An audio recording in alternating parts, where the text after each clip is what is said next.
Every year, the fashion industry produces over 100 billion garments, far more than we'll ever wear, while an estimated 92 million tons of clothing waste ends up in landfills. To make it even more personal, the average American throws away about 81 pounds of clothing every single year. Fast fashion has turned clothing into something disposable, and the result is devastating for both the planet and our sense of style. Today, I want to make a case for shopping secondhand, not just because it's better for the environment, but because it's the clearest path to a wardrobe that's timeless, personal, and full of expressive character. I'm gonna walk you through the exact process I've been using myself over the last couple of months, and I've set myself a challenge to find one pink OCBD, one navy sack blazer, and one pair of khaki trousers through Secondhand Resources. And along the way, I'll walk you through the measurements I take and why having more than one fit within your size matters. This isn't about chasing logos or keeping up with trends. It's about curating a wardrobe that lasts, acquiring clothing through low impact, and putting together looks that say something about who you are as an individual. And if more of us approach style this way,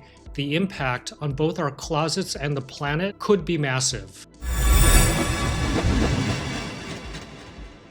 We are at a breaking point with clothing consumption. In the last 15 years, global production of clothing has doubled, while the number of times we wear each item has dropped by nearly 40%. That is the definition of unsustainable. Fashion is one of the dirtiest industries we have. It's responsible for about 10% of all greenhouse gas emissions worldwide, and textile dyeing and finishing alone accounts for 20% of global water pollution. And where does the fallout go? Not to the shiny streets of Paris, London, or New York, but to countries that didn't create the problem. Take Accra, Ghana, home to the Kantamanto market. Roughly 15 million used garments arrive here every week, and nearly 40% are unsellable, dumped on the city to manage. Or Chile's Atacama Desert, a dumping ground for tens of thousands of tons of unsold or discarded clothing, much of it synthetic and impossible to break down. In Indonesia's Citarum River, toxic effluent from textile factories has turned what was once a vital waterway into one of the world's most polluted rivers.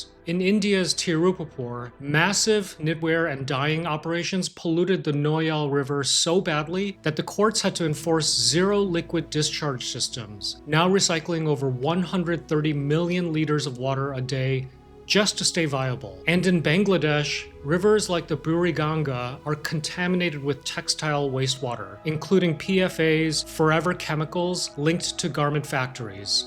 All of this devastating impact should come as no surprise. Fashion as a whole is a big business. Corporations ranging from the likes of LVMH all the way to Inditex don't exist to make you stylish. They exist to make you restless, convincing you that last year's shirt is out or that a new cut of trouser is essential. They use scarcity, influencer seeding, and yes, I 100% acknowledge that I am part of this damaging cycle, and constant novelty to sell you more. But here's the good news. Keeping clothes in use longer can work. If we just double the number of times we wear a garment, emissions can drop by 44%. And extending the life of clothes just by 9 months can cut their footprint by 20 to 30%. And this is why I'm focusing this video on secondhand sourcing. I set up a personal challenge to transform how I find and purchase my clothes in order to acquire one pink Oxford cloth button-down, one navy sack blazer, and one pair of khaki trousers. All staples in classic menswear, but all used.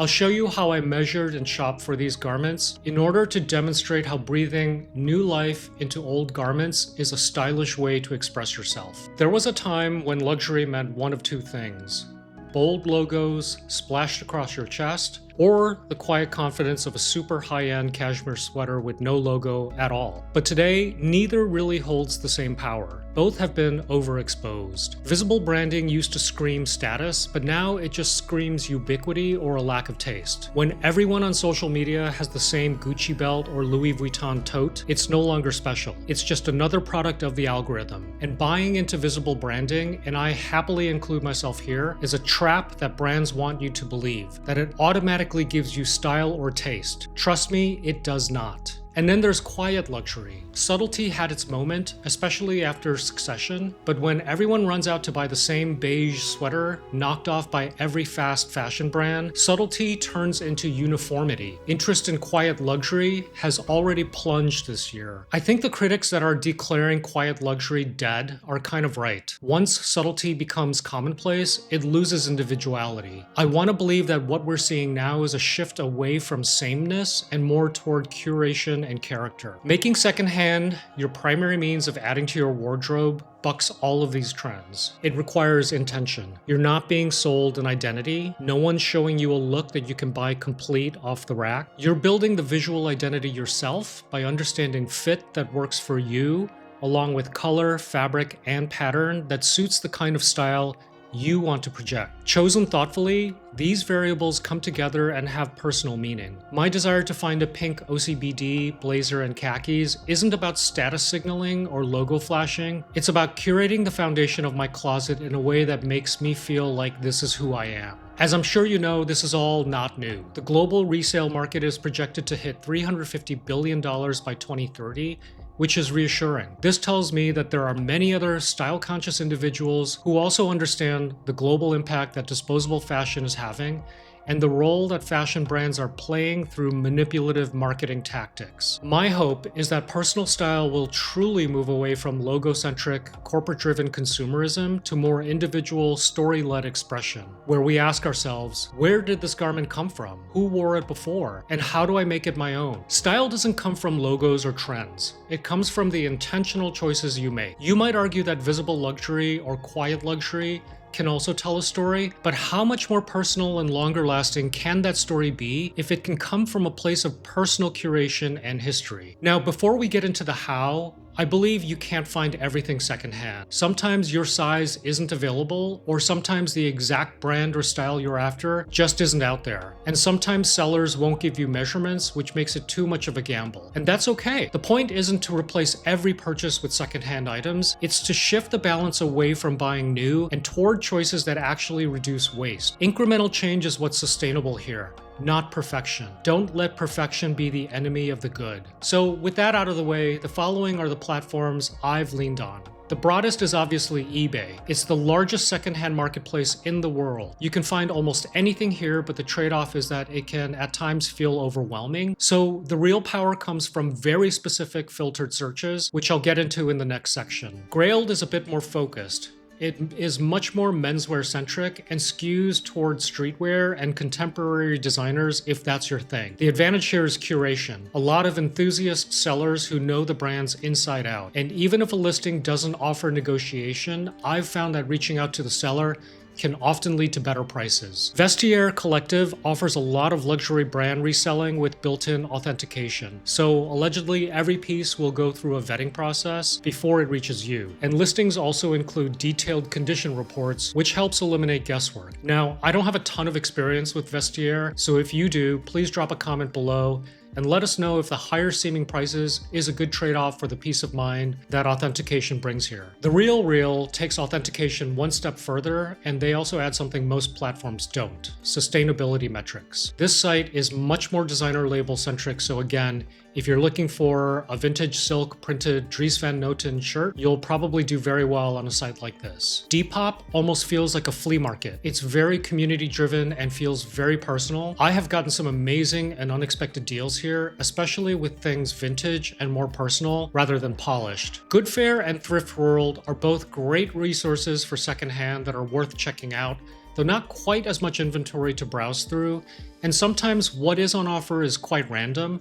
But the great thing about these two sites is that they are both mission-centric in trying to help reduce the amount of fast fashion waste in the world. Lastly, I want to shout out to Nan Palmero via Instagram, who turned me on to an app called Gem. This gem of an app lets you search for anything across multiple secondhand resources and will ping you when new listings come up. This is especially useful if what you're looking for tends to be very specific or niche. And just one more thing I want to address. Sometimes you'll come across a secondhand item with a stain. Don't let that scare you off as long as it's small and manageable. There is a whole Reddit community dedicated to stain removal and garment care, and honestly, the solutions you'll find there are incredible. Things you never thought could be fixed often can. As I mentioned at the start, None of these platforms guarantee that elusive piece. But by using a mix, staying patient, and leaning on tools like Gem to amplify your reach, you'll be surprised what turns up. The goal, again, isn't perfection, it's progress, and real style built slowly over time. Shirting is a common entry point into secondhand shopping, and I'll take you through the process I use. To start, I picked 3 shirts out of my closet that I felt fit me very well. One that I'd consider slim, another I'd call regular, and a third something loose and kind of billowy. I wear all 3 fits depending on the look I'm pulling together, so it's good to understand what the dimensions are and their range. Using a tape measure, I captured the shoulder width from shoulder seam to shoulder seam, the chest from armpit to armpit, the length from the base of the collar to the bottom of the edge of the shirt, and the sleeve lengths from the shoulder seam to the edge of the cuff. I then created an entry in my Reminders app under Measurements to capture all of these numbers. Some of these measurements are more important than others.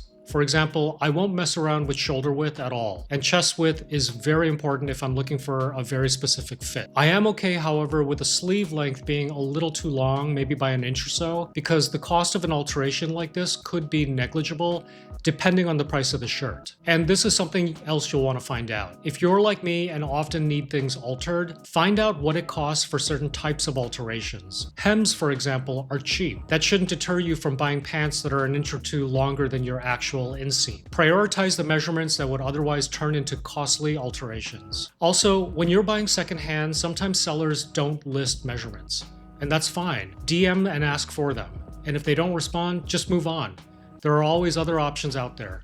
Do not get emotionally stuck on one listing. For my jacket, I thought a sack blazer was a good entry point. A lot less structured than more European cuts. A navy sack blazer would be easier to fit and ultimately can be very versatile. You can dress it down or up, and it definitely adds a lot of instant polish to most looks. In order to get the fit right, I took measurements of 3 jackets I already own that I felt fit me well. A loose linen jacket from Engineered Garments, a Tom Brown jacket that is part of a suit, and a corduroy jacket that's also part of a suit from Drake's. Each, of course, has its own unique fit, but knowing these measurements gave me a range to look out for and a better sense of how something on eBay will fit my body. The key measurements for me were shoulder width, again from shoulder seam to shoulder seam, straight across, armpit to armpit with the jacket laid flat and buttoned, sleeve length, from shoulder seam to the edge of the cuff, and length from the base of the lapel to the bottom of the back vent. Having these measurements meant I now knew what my boundaries were in terms of what's too small, short, or large, or too long. For example, it wouldn't make any sense to entertain a 28-inch sleeve length if my average is 25 inches. Jackets with functional cuff buttons means you'll have to reset the sleeve from the shoulder, and that is an expensive alteration that would probably negate the value of the secondhand find. Blazers can be very tricky. This is a very complex garment when you break it down, and that's why having clear reference points in terms of size is essential. It will save you from ordering something you'll regret. Shoulder fit is particularly important, so make sure you have a clear understanding of a jacket's measurements and how it's structured. Ask the seller not only about shoulder width, for example, but about the shoulder padding. How much of it is there? This will have a big impact on how it sits on your frame. I think pants are maybe the trickiest items to shop secondhand for, at least for me. A lot rides on multiple measurements and how they come together. A very high back rise combined with a wide hip, for example, could mean a lot of excess material in the backside, giving you that dreaded diaper butt look. I chose a couple of pairs of pants that I like the fits on. One that's a bit more loose and one that's a bit more straight leg, and both of which sit at my natural waist. And from there, I took measurements with the pants laid flat. At the waist, straight across the waistband, the front and back rise from the crotch seam to the top, and these will give you a good indication of just how high the rise will be. The inseam from the crotch to the hem. I measured this, but also factored in the amount of break I'd be willing to tolerate. This, by the way, is an inexpensive alteration, so it should really fall into the least important of variables when you're searching. I think leg opening is very important. If you're looking at straight leg pants, this will give you an indication of how wide the legs are. If they're not straight leg, also get measurements across the thigh and the knee to see how much of a taper is happening. You don't want to wind up with a skinny flare leg, for example, when you're looking for a straight, wide look. In the end, I scored this made in USA custom Brooks Brothers pink OCBD, which I was thrilled about as it wound up having the perfect collar roll and was in like-new condition. Pink OCBD shirting was definitely missing in my wardrobe, so I was happy to have this addition. I also scored a vintage navy Izod Lacoste blazer with gold buttons. This is probably vintage late 70s, but my measurements assured me it would fit, and I was pleasantly surprised at how well it does. It definitely looks vintage, but I have no issue with that. In fact, the flaws that I knew about actually made the purchase all the more attractive. Unfortunately, my search for the perfect khakis was a little bit of a bust at the time I was editing this video. So many listings did not have visual measurements, and many of the sellers I reached out to just never responded. But this is okay. Pants are too much of a gamble for me without knowing specific measurements, and this is why I opted not to move forward with a purchase here. Like I said before, finding the right pants is about understanding your ideal fit and knowing which alterations won't break the bank. Whether you're thrifting or even buying new, the goal is always intentional style that fits you. You're much more likely to hold on to the piece when you approach it this way. Secondhand shopping isn't about chasing perfection. It's about building something more intentional.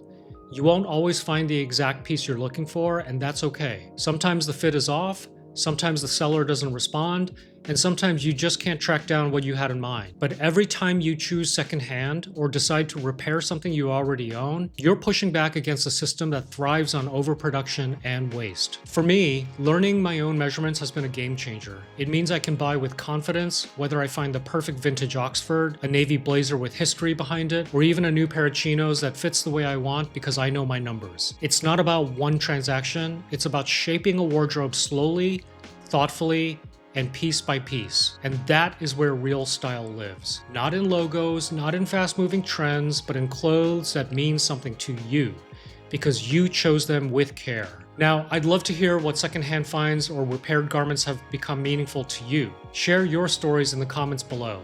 And if this video gave you ideas or helped you think differently about your wardrobe, please don't forget to give it a like and consider subscribing for more conversations on style, design, and intentional living.